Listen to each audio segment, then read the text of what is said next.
ഇവന്റെ മക്കൾക്ക് രാത്രി കിടക്കുന്നതിന് മുമ്പ് ഒരു കഥ കേൾക്കണം, അത് നിർബന്ധ. അതുകൊണ്ട് തന്നെ ഒരു അബദ്ധം പറ്റി രാജ്യവും പ്രജകളെയും നഷ്ടപ്പെട്ട ഒരു സേനാപതിയുടെ കഥ ഇവൻ പറയാൻ തുടങ്ങി. ആ തോൽവി കഥാപാത്രമായിട്ട് ഇവൻ തന്നെയാണ് വന്നത്. ആ രാജ്യത്തിലെ പുതിയ സേനാപതി റിയൽ ലൈഫിലെ അവന്റെ ബോസിന്റെ മകനാണ്. സ്വാഭാവികമായിട്ടും അവിടുത്തെ രാജാവെന്ന് പറയുന്നത് അവന്റെ ബോസ് ആയിരിക്കും.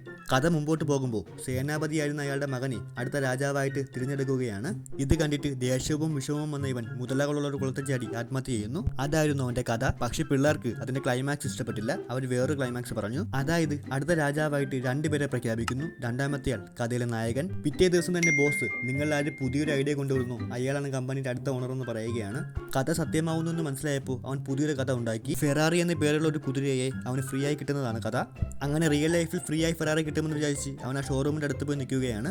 അപ്പോൾ തന്നെ ആ കഥയിലുണ്ടായിരുന്ന ആൾ അവിടെ വന്നു. ഫെറാറി ഫ്രീ ആയിട്ട് വേണമെങ്കിൽ കണ്ണടയ്ക്കാൻ പറഞ്ഞു.